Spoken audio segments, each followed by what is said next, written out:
UKM Penalaran dan Keilmuan. Aku, Irma Resti Yulvitasari, akan memandu obrolan seru di podcast kali ini. Tentu saja topik yang akan kita bahas pada podcast kali ini nggak kalah seru dari podcast sebelum-sebelumnya. Dan juga topik yang kali ini itu lagi hangat banget diperbincangkan oleh seluruh mahasiswa di Indonesia. Apalagi kalau bukan magang berdampak. Nah, hari ini kita akan mengupas kisah dari seseorang yang alumni dari MSIB Batch 6 atau MSIB tahun 2024 yang sudah merasakan langsung serunya magang MSIB. Tamu spesial kita kali ini adalah alumni MSIB Batch 6, yaitu Kak Mina Khairunisa. Nah, Kak Mina kali ini akan bercerita tentang serunya MSIB saat Kak Mina magang di Surabaya ya, Kak? Iya, betul. Nah, boleh dong Kak Mina, supaya sobat keilmuan di rumah makin mengenal nih sama Kak Mina, boleh dong perkenalan diri dulu. Oke, baik. Hai semuanya, perkenalkan, nama aku Mina Khairunisa. Kalian bisa panggil aku Mina.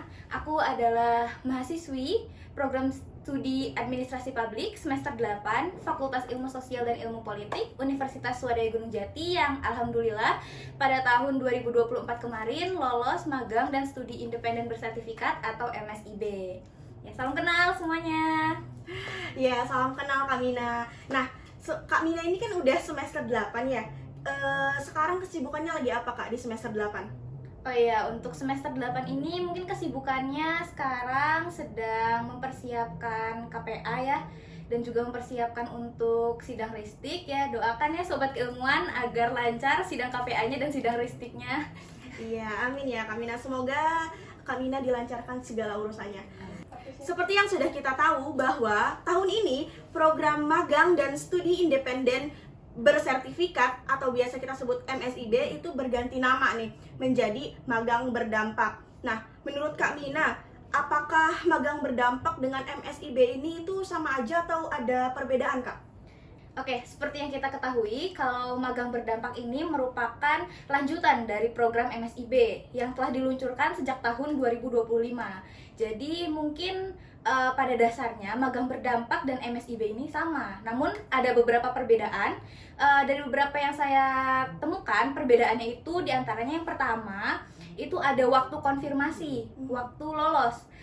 Waktu MSIB itu konfirmasi jika lolos waktunya itu 3 hari. Namun sekarang di magang berdampak waktu untuk konfirmasi itu hanya 1 kali 24 jam. Lalu yang kedua, perbedaannya yang pertama itu ada di jumlah lowongannya. Jadi untuk MSIB kemarin kita bisa mendaftar lowongan bahkan sampai 20 lowongan. Wow, ya. Ya, namun sekarang kita hanya bisa maksimal 5 lowongan di magang berdampak. Cukup turun drastis ya. Iya. Nah, untuk yang selanjutnya perbedaannya itu ada di laman pendaftarannya. Kalau di MSIB kemarin kan kita melakukan pendaftaran di website kampusmerdeka.kemendikbud.go.id. Namun untuk magang berdampak kali ini berganti website menjadi simbelmawa.kemendikdiristek.go.id. Itu perbedaannya. Oke. Nah, tapi Kak, program magang yang ada di perguruan tinggi itu kan banyak ya Kak. Kalau boleh tahu nih, aku tuh pengen tahu kenapa sih Kak Mina lebih memilih untuk ikut program magangnya tuh di MSIB bukan di program-program magang yang lainnya Kak. Boleh dikasih tahu ke sobat keilmuan biar tercerahkan gitu. Oke, alasan saya untuk mengikuti MSIB ini dikarenakan saya ingin mengaplikasikan ilmu-ilmu yang sudah saya dapat nih di bangku perkuliahan. Kebetulan saya juga memiliki minat di bidang pemerintahan dan juga pelayanan publik, sehingga saya mengikuti MSIB ini adalah untuk mengaplikasikan ilmu-ilmu saya untuk dapat bekerja di bidang pemerintahan secara nyata dan juga untuk dapat membantu nih instansi pemerintahan untuk dapat memberikan pelayanan yang terbaik kepada masyarakat. Seperti itu. Keren banget ya tujuannya.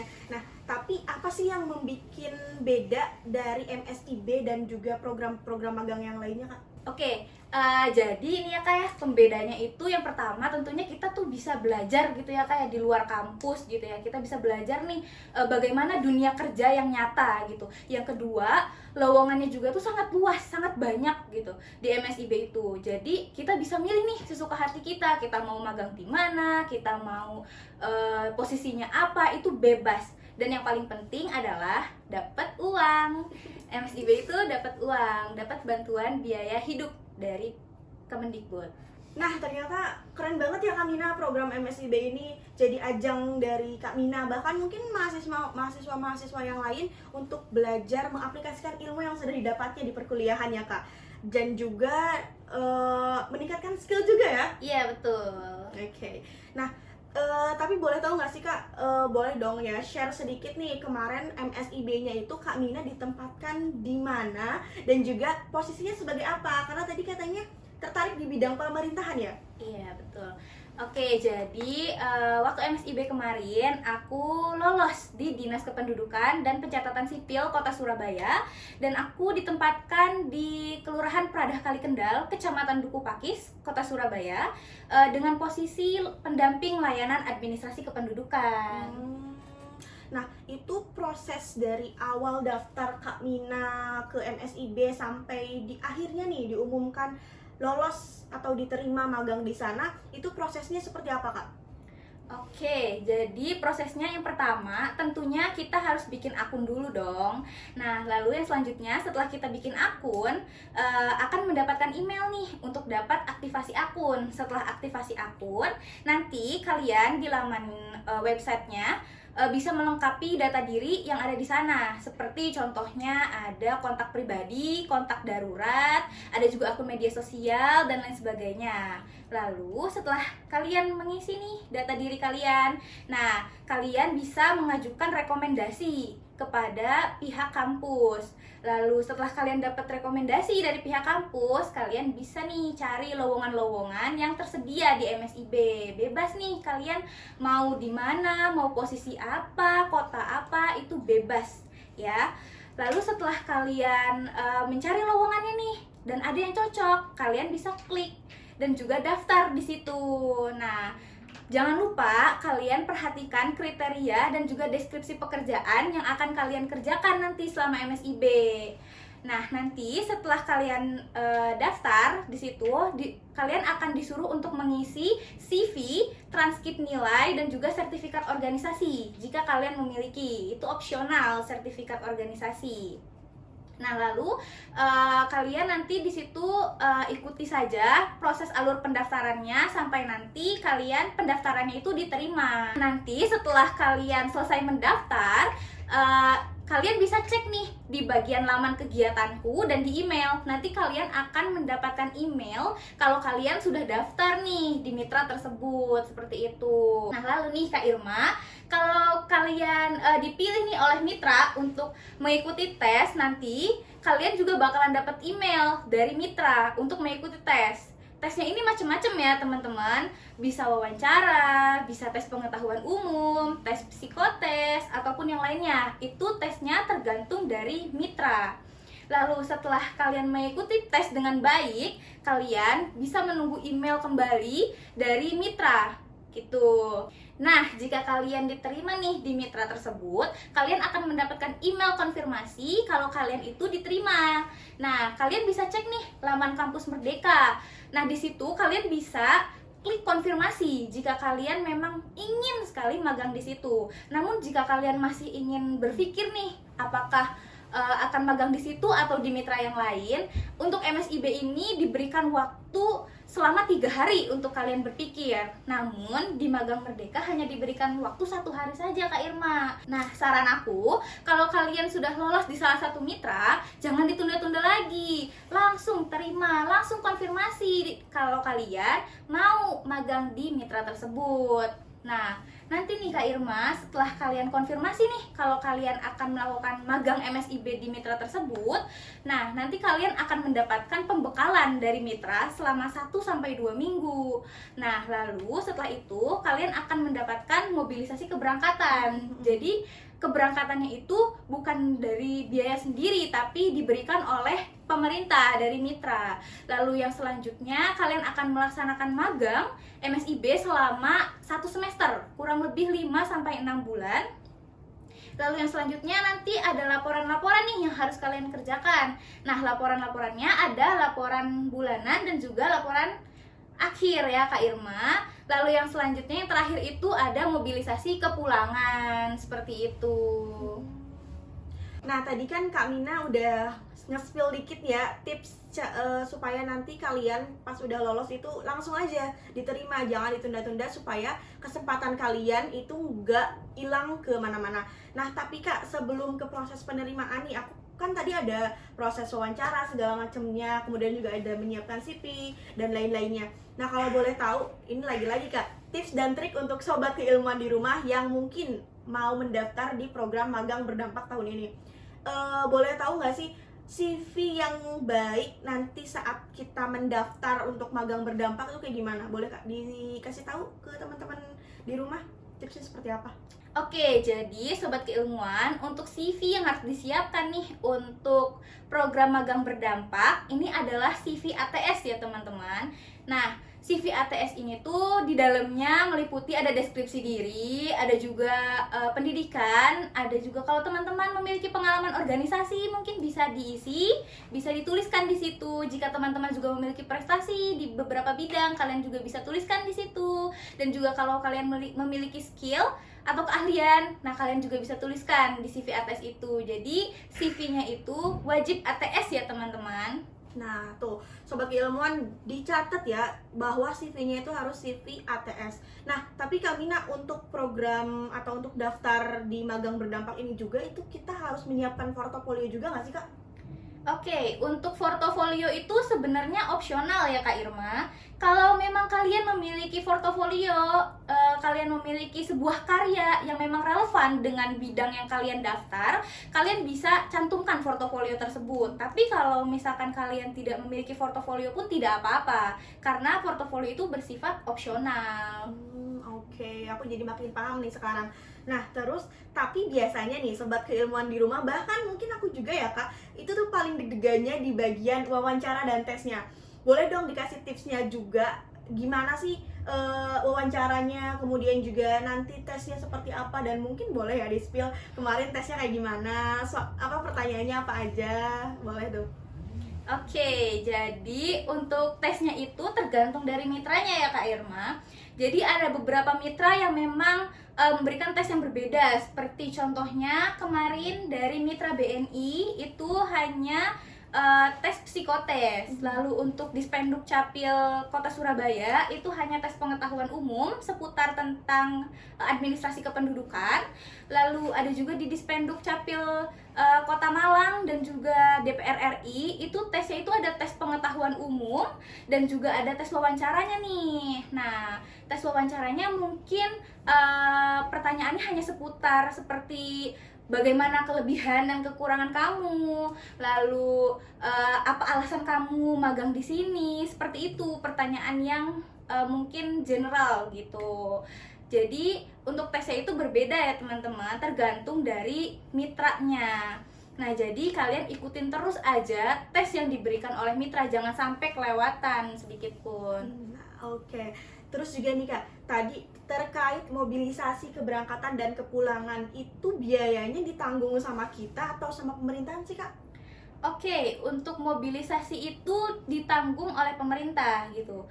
Dan perlu dicatat ya teman-teman, bagi teman-teman yang ingin mengajukan mobilisasi itu untuk teman-teman yang mitra magangnya di luar provinsi. Jadi misalkan aku berada di provinsi Jawa Barat, sementara kota Surabaya itu berada di provinsi Jawa Timur. Nah, itu bisa mengajukan mobilisasi. Namun, jika aku masih berada di kota lain, namun masih dalam satu provinsi, itu aku tidak bisa mengajukan mobilisasi. Seperti itu. Nice info ya, ternyata aku juga baru tahu kalau ada persyaratan seperti itu tentang mobilisasi keberangkatan dan juga kepulangan. Nah Kak Mina, ini juga yang jadi pertanyaan sih buat aku. Di program-program yang lain kan biasanya suka ada dosen pendamping ya Kak. Nah kalau di magang MSIB atau magang berdampak ini juga itu ada peran dosen pendamping juga nggak Kak? Oke teman-teman, Tentunya ada ya Kak Irma, dosen pendampingnya dari UGJ sendiri menyediakan PIC. Lalu dari mitranya juga biasanya menyediakan mentor nih yang bakalan ACC laporan bulanan kalian dan juga ACC laporan akhir kalian. Nah, kalau kalian ada kesulitan juga nih selama melaksanakan magang gitu. Nah, kalian bisa nih curhat atau cerita ke mentor kalian gitu. Terus dari pihak MSIB-nya juga akan menyediakan DPP gitu. Untuk kalian juga dapat menceritakan nih bagaimana kendala kalian selama melaksanakan MSIB seperti itu.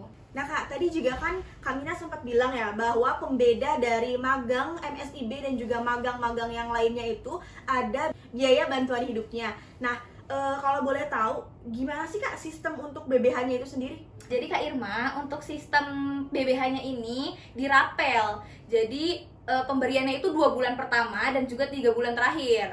Dengan syarat kalian harus mengerjakan laporan bulanan kalian dan juga kalian harus mengerjakan laporan akhir kalian. Karena keterlambatan membuat laporan bulanan maupun laporan akhir itu sangat berpengaruh kepada BBH kalian. Gitu Kak Irma. Nah itu ya. Jadi nanti sobat keilmuan yang lolos magang berdampak jangan lupa dikerjain laporan bulanan juga laporan akhirnya supaya BBH-nya cair ya Kak Mina. Betul, supaya BBH-nya aman. Nah gimana sih Kak kesan Kak Mina nih saat sampai pertama kali di Surabaya dan juga saat mulai magang di tempat magangnya Kak Mina? Oke, tentunya kesan pertamanya itu nervous ya Kak Irma. Aku gugup banget waktu pertama kali datang ke Surabaya karena kan posisinya aku belum pernah bepergian jauh dan langsung nih magang ke Surabaya gitu ya Kak Irma. Jadi kesan pertamanya itu gugup.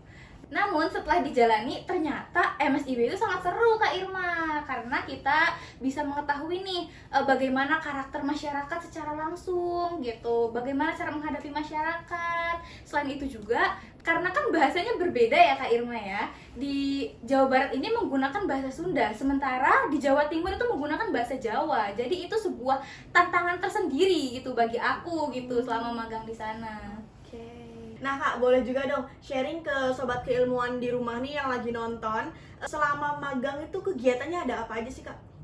Oke, seperti yang telah tadi aku sampaikan ya, kalau aku itu ditempatkan di Kelurahan Perodah Kali Kendal dengan posisi pendamping layanan administrasi kependudukan.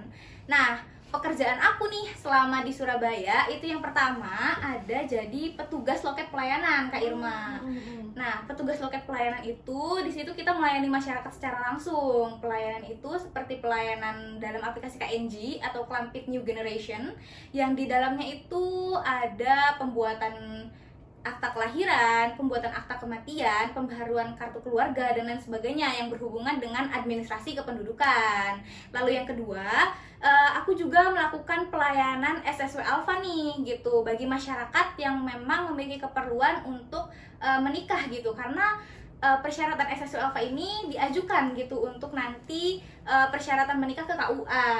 Lalu yang selanjutnya juga ada input data di Kalimasada. Jadi setelah dilakukan survei, data-data dari masyarakat itu diinput di aplikasi Kalimasada. Seperti itu teman-teman. Lalu yang kedua, aku juga jadi petugas Kalimasada atau Kawasan Lingkungan Masyarakat Sadar Adminduk.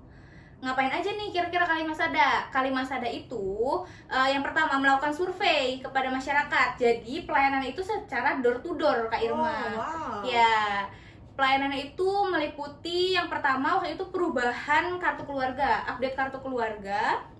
Lalu yang kedua ada pembuatan KIA bagi anak-anak yang belum memiliki KIA. Lalu yang terakhir itu ada survei persil agar masyarakat di Kelurahan Perodah Kali Kendal memiliki alamat yang jelas, seperti itu. Lalu yang ketiga ada juga pelayanan malam sayang warga. Jadi Kak Irma, di Surabaya itu banyak sekali masyarakat yang bekerja pada siang hari. Jadi mereka pada siang hari tidak bisa membuat dokumen kependudukan, sehingga dengan adanya hambatan tersebut Disdukcapil Kota Surabaya membuat sebuah inovasi pelayanan malam kepada masyarakat, sehingga masyarakat yang bekerja itu bisa dapat mendapatkan pelayanan administrasi kependudukan gitu di malam hari. Pelayanan malam sayang warga ini dilaksanakan di setiap hari Selasa pada pukul 5 sampai 7 malam Kak Irma. Lalu yang selanjutnya itu ada jaga balai RW dan juga pelayanan di balai RW. Jadi masyarakat nih nggak perlu datang jauh-jauh ke kelurahan gitu, hanya datang saja ke balai RW yang memang berada di dekat dengan rumah. Jadi pelayanan adminduk dapat lebih dekat nih dengan masyarakat gitu. Oke, dan yang terakhir itu ada COVID Swarga Loka. COVID Swarga Loka ini tuh seperti kompetisi video ya teman-teman dari Dinas Kependudukan dan Pencatatan Sipil gitu. Nah, jadi COVID Swarga Loka ini mendokumentasikan nih apa saja yang sudah kita kerjakan selama magang di kelurahan, dan itu dikompetisikan teman-teman. Nah, jadi harus bikin sebagus mungkin videonya. Nah iya, ternyata magang yang dilakukan sama Kak Mina ini bukan hanya sekedar duduk di meja, tapi juga keliling-keliling ya Kak di kelurahan di sana. Nah itu juga jadi pengalaman berharga buat teman-teman yang ingin lebih dekat dengan masyarakat. Nah boleh juga nih Kak Mina di-spill buat teman-teman sobat keilmuan di rumah tips dan triknya nih supaya nanti mereka bisa mempersiapkan lebih awal dan juga supaya mereka nanti lebih siap saat proses lowongan dan juga penerimaan sudah dibuka. Oke, teman-teman. Jadi, tips and trik dari aku itu yang pertama, ada pahamin dulu apa itu magang berdampak. Jadi, kalian harus cari tahu dulu nih, magang berdampak itu tuh apa. Lalu yang kedua, tentunya kalian tuh harus menyiapkan dokumen-dokumen yang dibutuhkan. Nah, yang ketiga, kalian harus memahami nih bagaimana alur pendaftaran sampai penerimaan, seperti itu. Lalu kalian juga harus mengikuti alurnya gitu secara teliti, jangan sampai kelewat. Lalu yang keempat, kalian harus memperhatikan nih kriteria dari mitranya gitu. Jadi kalian harus memperhatikan kriteria dan juga deskripsi kegiatan yang akan kalian lakukan gitu selama magang berdampak nanti. Lalu yang selanjutnya, kalian juga harus memperhatikan perbedaan dari MSIB dan juga magang berdampak yang sudah aku jelaskan tadi ya di awal video. Lalu yang terakhir, kalian harus maksimalkan di tes. Pokoknya kalian harus ikuti tesnya dengan sungguh-sungguh, jangan sampai ada yang kelewat sedikit pun Kak Irma. Oke, golden tips banget nih dari salah satu alumni MSIB batch 6 tahun 2024. Nah, jangan lupa untuk sobat keilmuan juga dicatat tadi apa aja nih yang disampaikan sama Kak Mina, karena ini bakal jadi opportunity banget buat teman-teman sobat keilmuan supaya peluang kalian lolos untuk magang berdampak itu menjadi semakin besar. Nah, terakhir nih, ada nggak sih Kak harapan dari Kak Mina untuk program magang berdampak tahun 2025 ini? Oke, mungkin harapan aku semoga seluruh mahasiswa gitu ya, khususnya mahasiswa Universitas Sudai Gunung Jati dapat mengikuti program magang berdampak ini. Karena seperti yang kita ketahui, program magang berdampak ini sangat memiliki banyak benefit ya Kak Irma. Selain kita belajar di luar kampus, kita juga dapat mengetahui nih bagaimana dunia kerja yang sesungguhnya gitu. Nah, jadi teman-teman sobat keilmuan jangan lupa untuk daftar magang berdampak karena penutupannya tanggal 11 Juli. Jadi, kalian jangan lupa daftar dan siapkan dokumen-dokumen yang dibutuhkan. Semangat semuanya. Nah, itu dia sobat keilmuan, kisah inspiratif dari Kak Mina, salah satu alumni MSIB batch 6 tahun 2024 dari UGJ. Tepuk tangan untuk Kak Mina. Nah, semoga obrolan aku dengan Kak Mina kali ini itu bisa menjadi motivasi dan juga memberikan wawasan untuk teman-teman sobat keilmuan di rumah tentang apa itu magang berdampak. Nah, dan yang paling penting tadi juga sudah disampaikan sama Kak Mina, jangan lupa menyiapkan dari sekarang. Kita curi start duluan apa saja yang dibutuhkan untuk pendaftaran program magang berdampak tahun 2025 ini. Nah, mungkin untuk obrolan kali ini dengan Kak Mina sampai di sini dulu ya sobat keilmuan. Bagi kalian yang suka konten-konten dari UKM Penalaran dan Keilmuan, jangan lupa like, komen, dan subscribe channel YouTube UKM Penalaran dan Keilmuan. Dan jangan lupa stay tune terus untuk episode berikutnya. Sampai jumpa di podcast selanjutnya. Terima kasih Kak Mina. Dadah.